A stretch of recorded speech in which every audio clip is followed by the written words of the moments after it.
আপোনালোকে কিছুমান এনেকুৱা কমেন্ট কৰে যিবিলাক কমেন্ট দেখি মই কি কম কি নকম ভাবিবলৈ বাধ্য হৈ যাওঁ যে আপোনালোকক মই কি উত্তৰ দিম ভাবি নাপাওঁ। ৰিচেণ্টলি মই আপোনালোকক চিডুল দি গলো, ল'ৰাৰ 3200 মিটাৰ দি গৈছিলো আৰু তাৰপিছতে ছোৱালীৰ 1600 মিটাৰৰ কাৰণে দি গলো।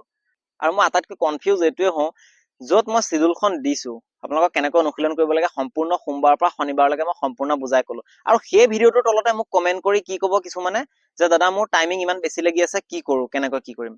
মই চিডুলখনে দিছো সেইকাৰণে যাতে আপোনালোকৰ টাইমিং ভাল হওক। আকৌ আপোনালোকে যে তাতেই মোক সোধে যে দাদা মোৰ 13 মিনিট লাগিছে, মোৰ 14 মিনিট লাগিছে, মই কি কৰো। কি কৰিবলগীয়া বেলেগ কি আছে, আপোনালোকে অনুশীলন কৰক ভালকৈ। বেলেগতো কোনো এনেকুৱা কথা নাই যে আপোনালোকে এইটো কৰিলে হৈ যাব, এনেকৈ দৌৰিলে ফাষ্ট হৈ যাব, এইটো খালে হৈ যাব বা কিবা। আপোনালোকৰ শ্বৰ্টকাটটো তেনেকুৱা কোনো নাই ৰানিঙত। প্ৰথম কথা হৈছে চাওক, ৰানিঙত শ্বৰ্টকাট এটাই আছে, কষ্ট। যদি আপোনালোকে দৌৰিব পাৰে, কষ্ট কৰিব পাৰে, সেইটো আপোনালোকৰ শ্বৰ্টকাট। আৰু এটা শ্বৰ্টকাট হৈছে যে যদি চিডুল অনুসৰি অনুশীলন কৰি যায়, সেইটো অলপমান শ্বৰ্টকাট হৈ যায়। এতিয়া আপোনালোকে যদি মোক যিটো ভিডিঅ'ত মই আপোনালোকক সম্পূৰ্ণৰূপে বুজাই গলো যে আপোনালোকে এনেকৈ অনুশীলন কৰিব, এনেকৈ কৰিব, এইটো দিনা এইটো কৰিব, তাৰ যদি আপোনালোকে সেই ভিডিঅ'টোত কমেন্টতে যদি মোক কয় যে দাদা মোৰ 13 মিনিট লাগিছে, মোৰ 14 মিনিট লাগিছে, মই টাইমিং কেনেকৈ ইম্প্ৰুভ কৰো, মই আপোনালোকক কি উত্তৰ দিম নিজে ভাবি চাওকচোন এবাৰ, যে মোৰ ওচৰত কি উত্তৰ থাকি যাব। কাৰণ যিটো উত্তৰ মই সেই ভিডিঅ'টোত অলৰেডি দি দিলো, আকৌ সেইটো কুৱেশ্যনকে যদি আপোনালোকে মোক কৰে কেনেকৈ হ'ব। চ' সেইকাৰণে এনেকুৱা কুৱেশ্যন নকৰিব। কিবা যদি সঁচাকৈ ইম্পৰ্টেণ্ট আছে, কিবা যদি নোৱাৰিছে, আপোনালোকৰ কিবা প্ৰব্লেম হৈছে, তো সেইবিলাকৰ ওপৰত মোক সুধিব পাৰে, ইনষ্টাগ্ৰামত সুধিব পাৰে। আৰু মই নম্বৰো দি দিছিলো, আৰু মই কৈছিলো যে আপোনালোকৰ ফিল্ডলৈও মই যাম, যদি কোনোবাই মাতে মই নিশ্চয় যাম। আৰু মোৰ তাৰ কাৰণে চাওক স্ক্ৰীণত আপোনালোকৰ নম্বৰ দিয়া আছে, এই নম্বৰটোত আপোনালোকে মোক কণ্টেক্ট কৰিব পাৰে। আৰু মই এটা তিয়কৰ উমাবাৰী খেলপথাৰৰ পৰা এটা ভিডিঅ' দিছিলো, সেই ভিডিঅ'টোত যথেষ্ট আপোনালোকৰ মৰম চেনেহ পাইছো আৰু বহুতে চাগে চাইছিলে। আৰু ঠিক তেনেকৈ যদি আপোনালোকে মোক কিছুমানে নিজৰ ফিল্ডলৈ যদি মাতিব বিচাৰে বা মই যদি গৈ দেখুৱাব লাগে কেনেকুৱা কি ধৰণে আপোনালোকৰ অনুশীলন বিলাক কৰি আছে, সেইবিলাক যদি দেখুৱাব লাগে, তেনেহ'লে আপোনালোকে মোৰ লগত কণ্টেক্ট কৰিব পাৰে। তো স্ক্ৰীণত চাওক আপোনালোকে নম্বৰ দিয়া আছে, এই নম্বৰটো আপোনালোকে ফোন কৰি মোক ক'ব পাৰে। আৰু এতিয়া মই যিহেতু ওচৰৰ জেগাবিলাকত যাম বুলি ভাবিছো, যদি যোৰহাটৰ ফিল্ড বিলাক হয় তেনেহ'লে ভাল কথা, আৰু যদি ওচৰত গোলাঘাট, শিৱসাগৰ এনেকুৱাতো আছে তেনেহ'লে মোক ক'ব পাৰে, মই যাবলৈ নিশ্চয় চেষ্টা কৰিম, বাকী দেখুৱাই দিম। আৰু কোনো আপোনালোকে এইটো ভাবিব নালাগে যে মই যোৱাৰ কাৰণে কিবা লৈছো নেকি বা মই কিবা খৰচ লৈছো, তেনেকুৱা কথা নহয়। মোক এক পইচাও কোনো দিব নালাগে, কেৱল মোক ছাপোৰ্ট কৰিলেই হ'ল। মই নিজে যাম, এক পইচাও মোক কোনো দিয়াৰ প্ৰয়োজন নাই। আৰু মই গৈছো কাৰণে মোক কিবা খৰচ হৈছে, সেইবিলাকো মোক একো প্ৰয়োজন নাই। আপোনালোকে মোক একো নালাগে, খালি কেৱল ফোন কৰি ক'লে হ'ল, মই নিজে যাম, নিজৰ খৰচতে যাম, নিজেই দেখুৱাম সেইখিনি। চ' বাকী কোনোবাই ভাবিব পাৰে যে মই যদি মাতো কিবা পইচা ল'ব নেকি বা কিবা খৰচ দিব লাগিব নেকি, নাই তেনেকুৱা কোনো কথা নাই। এক পইচাও মোক খৰচ নালাগে, সেইবিলাক আপোনালোকে দিলেও মই নলওঁ, মোক কোনো প্ৰয়োজন নাই।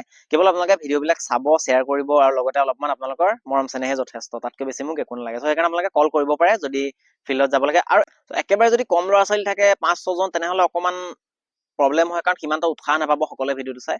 যদি 20 জন মান প্ৰায় থাকে, 20 জন মানৰ ওপৰত থাকে বা 20 জন থাকে, তেতিয়াহ'লে কোনো সমস্যা নাই, যাব পাৰিম। আপোনালোকে কল কৰিব পাৰে। যে এনেকুৱা নহয় যে 50, 60, 70 থাকিব লাগিব, তেনেকুৱা কথা নাই। 20 জন মানৰ ওপৰত থাকিলেও মই যাম, আপোনালোকে কল কৰিব। বাকী এতিয়া আপোনালোকে কমেন্ট বিলাক চব তেনেকুৱা কমেন্ট নকৰিব। মই ভিডিঅ'ত অলৰেডি সকলো টপিক মই বুজাই গৈ আছো, আৰু মই বিশেষকৈ আপোনালোকক বাৰে বাৰে এইটোৱে কৈছো, চিডুল মতে ভালকৈ যদি অনুশীলন কৰি যায়, আপোনালোকৰ 100% টাইমিং কমিব। টাইমিং নকমাৰ কোনো কথাই নাথাকে, আপোনালোকে ভালকৈ কৰি যাওক। আৰু অনুশীলন এনেকুৱা মোক কুৱেশ্যন নকৰিব যে দাদা মোৰ 13 মিনিট বা 14 মিনিট লাগি আছে, মই কি কৰো। কি কৰিবলগীয়া বেলেগ একো নাই, আপোনালোকে ভালকৈ অনুশীলন কৰক। কষ্ট কৰা নাই নিশ্চয় ভালকৈ, হয়তো আপোনালোকে ভালকৈ কষ্ট কৰা নাই, বা কষ্ট কৰিছে যে আপোনালোকৰ ডাইট ভাল হোৱা নাই, কিবা নহয় কিবা প্ৰব্লেম হৈছে, যিটো কাৰণে আপোনালোকৰ টাইমিং কমা নাই।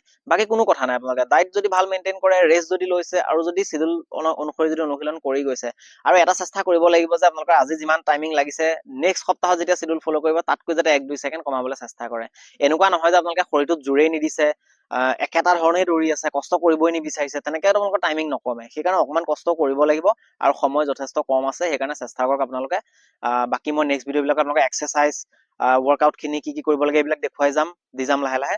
আৰু লগতে আপোনালোকৰ ৰানিঙৰ আগত কি কৰিব লাগে সেয়াও দেখুৱাম, ৰানিঙৰ পিছত আমি কি কি এক্সাৰচাইজ কৰোঁ, আৰু নিজে মই যিখিনি কৰোঁ আপোনালোকক সেইখিনিয়ে দেখুৱাম। মই এনেকুৱা এক্সট্ৰা বেলেগৰ পৰা উঠাই মই নেদেখুৱাওঁ, যিখিনি মই নিজে কৰি আছো ইমান বছৰে, চ' মই সেইখিনিয়ে দেখুৱাম। আৰু যিখিনি এসোপা মই নেদেখুৱাওঁ, বহুত এইখিনি নালাগে কৰিব, যিখিনি মেজৰিটি আপোনালোকক প্ৰয়োজন আছে, যিখিনি দৰকাৰ সেইখিনি কৰিলেই হ'ব। সিমান এসোপা কৰি থাকিব নালাগে, 1 ঘণ্টা 2 ঘণ্টা ইমান ষ্ট্ৰেচিং, ইমান এক্সাৰচাইজ কৰাৰ কোনো প্ৰয়োজন নাই। ভালকৈ আপোনালোকে 15-20 মিনিট সময় কৰিলে যথেষ্ট হ'ব। চ' নেক্সট ভিডিঅ'ত মই দেখুৱাম, আপোনালোকে এক্সাৰচাইজো দেখুৱাই যাম, আৰু আপোনালোকে কমেণ্ট কৰি যাব কি কি ধৰণৰ ভিডিঅ' লাগে, কেনেকুৱা এক্সাৰচাইজ, সেইবিলাকৰ পৰা আপোনালোকে কমেণ্ট কৰি যাব। কিন্তু এই কমেণ্টটো নকৰিব যে মোৰ 14 মিনিট লাগিছে, 13 মিনিট লাগিছে, মই কি কৰোঁ। তাৰ কাৰণে মই অলৰেডি চিডুল দি থৈছো, চ' চিডুল মতে অনুশীলন কৰিব, আপোনালোকৰ টাইমিং নিশ্চয় ইম্প্ৰুভ হ'ব।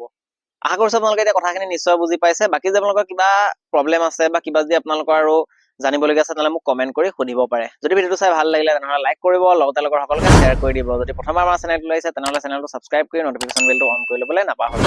লগ পাম আকৌ নেক্সট ভিডিঅ'ত। জয় আই অসম।